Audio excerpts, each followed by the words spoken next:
Hello and welcome to another episode of Pick 3 DST, where I give you 3 defenses I like and 1 defense I'm fading for week 15 of the NFL season. It's fantasy football playoffs time. I'm your host, Eric Samulski, and as always, these are not my full weekly DST rankings. If you want to check those, you can click the link below or go to RotoBaller.com, where I'll update my full article during the week when we get weather information, injury updates, or anything that I think changes the DST landscape. We're going to start with the defense I'm fading for this week, and it's the Baltimore Ravens. Consensus has them at 6th, and I have them down at 11th. So they're still a playable defense for me, but I just wanted to temper your expectations a little bit. The Ravens are the 6th ranked defense over the last month, so you can definitely slide them into your lineup. However, the Browns are 11th best in the NFL, giving up only 7 points per game to opposing fantasy defenses, and a lot of that has to do with how run-heavy they are, with Kareem Hunt and Nick Chubb. So when you go heavy on the run and the offensive line is pretty good, it limits the defense's opportunities for sacks and turnovers and things of that nature. Plus, we may get another Tyler Huntley game here with Lamar Jackson banged up, so that could put the Ravens defense in some bad situations because Huntley is a little bit more turnover prone. So for all those reasons, I think the Ravens are a fine play for this week, but not a defense where I think kind of pushes top 5 like consensus has them. My sleeper defense for the week is the Carolina Panthers. Consensus has them at 18, but I have them up at 8th. The Panthers are actually the 8th ranked defense over the last month. They're averaging 8 points a game as a fantasy defense. They're 7th in tackles for a loss. They're also 10th in the NFL in opponent scoring rate. So they're a pretty solid defense overall. Then you factor in they have turnovers in each of their last 4 games, including 4 turnovers in their last 2 games.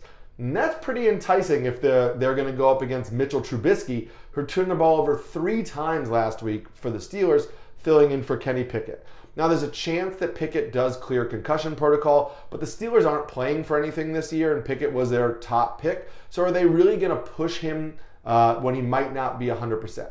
Even if he is, Pickett has thrown some turnover-worthy plays lately, so I think this Carolina Panthers defense is still a pretty sneaky play, and one that I really like as a top 10 option this week. My solid defense for the week is the Buffalo Bills. Consensus has them at 5th, and I have them at 5th. Now, you may look at their opponent, the Miami Dolphins, and say, why are we playing the Bills? So let's go over a few reasons. 1, the Bills are 2nd in the NFL in opponent scoring rate. They're 2nd in the NFL in tackles for a loss. They're 4th in the NFL in turnover rate. So it's a fantasy-friendly defense. And they are the 6th ranked fantasy defense over the last month. Yes, they lost Von Miller, but Tre'Davious White is now playing 100% of the snaps. Tremaine Edmonds is back. Greg Rousseau is back. So this defense is actually getting healthy overall. And then you've got weather. As of right now, the weather calls for 20 degrees and snowing in Buffalo, the lake storm effect on Saturday against the Dolphins. That's not good news for a Dolphins offense that's predicated on quick passing and getting their speedy receivers to make big yards after the catch. If the field is wet and sloppy, Jalen Waddle, Tyreek Hill, guys like that are not going to be able to plant their foot and drive as much as they would in normal field conditions. So it's going to be hard to see them kind of catch those quick slants and take them all the way to the house. Plus, if you watch that game on Sunday night, Tua Tagovailoa did not look really good. So I think this is a game where the Bills could still be a pretty solid defense. They're looking for revenge from that heat stroke game against the Dolphins earlier in the year. Now, my stud defense for the week is the San Francisco 49ers. Consensus has them 3rd, and I have them 2nd. I know you don't normally need to push to play the 49ers, but I know the Seahawks are a little bit of a trendy team, so I just want to clear some things up.